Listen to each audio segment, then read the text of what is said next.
एक अनजान सौर मंडल में स्थित था एक ग्रह ज़ेरथोन। यह कोई साधारण ग्रह नहीं था। यहाँ की मिट्टी काली और चमकदार थी, मानो अनगिनत सितारे जमीन पर बिखरे हों। आसमान हमेशा एक हल्के बैंगनी रंग में डूबा रहता था और पेड़ हवा में तैरते हुए फास्फोरस की रोशनी छोड़ते थे। रात होते ही पूरा ग्रह एक भूतिया चमक में नहा जाता था। ज़ेरथोन पर रहने वाले एलियन, जिन्हें ज़ेरथोनियन कहा जाता था, किसी परछाई की तरह चुपचाप चलते थे। उनकी आंखें गहरी नीली और पूरी तरह काली पुतलियों से भरी होती थीं, जिससे कोई यह नहीं जान सकता था कि वे कहां देख रहे हैं।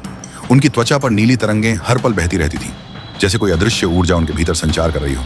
क्वांटम वेधशाला का संकेत। एक रात जब ज़ेरथोन का चांद अपने चरम पर था, क्वांटम वेधशाला के भीतर एक तेज चेतावनी सायरन गूंज उठा।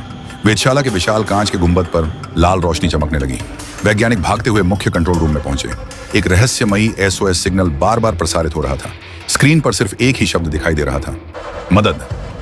यह संकेत पृथ्वी से आ रहा है, वैज्ञानिक एलियन ने कहा, जो ज़ेरथोन का सबसे तेज योद्धा और अंतरिक्ष मिशनों का विशेषज्ञ था। उसकी आंखों में एक अजीब सी चमक थी, मानो उसे पहले से ही इसका इंतजार था। सर्वोच्च परिषद ने तुरंत निर्णय लिया, प्रोजेक्ट टेरा को सक्रिय किया जाएगा। एलियन को एक विशेष पोर्टल से पृथ्वी पर भेजा जाएगा।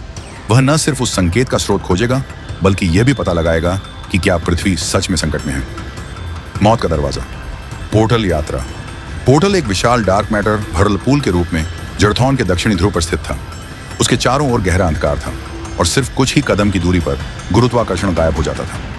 एलियन ने अपने काले ऊर्जा सूट को एडजस्ट किया और पोर्टल के सामने खड़ा हो गया। तुम्हें पता है, यह एक तरफा यात्रा हो सकती है, उसके साथी ने चेतावनी दी। एलियन मुस्कुराया। मौत अगर आनी है तो उसे भी इंतजार करना पड़ेगा। जैसे ही उसने कदम आगे बढ़ाया, चारों ओर की रोशनी अचानक से गायब हो गई। उसके चारों ओर सिर्फ अंधकार था और उस अंधकार में से लाखों अजीब व गरीब परछाइयां गुजर रही थीं, फुसफुसाते हुए, चिल्लाते हुए और कभी कभी हमला करने की कोशिश करते हुए। एलियन का सूट एक नीली ढाल बना देता था, पर हर वार से वह ढाल कमजोर पड़ती जा रही थी। पृथ्वी पर आगमन और हमला। पोर्टल की दूसरी ओर एलियन एक उजाड़ जगह पर गिरा। चारों ओर जली हुई इमारतें, टूटी सड़कों पर बिखरे कंकाल और एक अजीब सन्नाटा।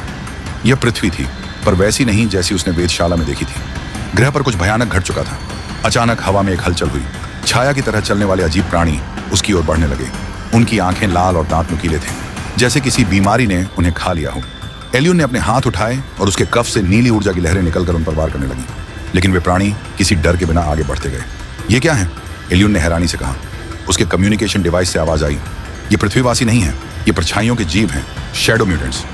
क्या एलियन इस भयानक ग्रह पर जिंदा रह पाएगा? क्या वह पृथ्वी की इस भयानक तबाही का रहस्य जान पाएगा? अगला भाग जल्द ही। क्या आपको इसका अगला भाग और भी डरावना और एक्शन से भरपूर चाहिए?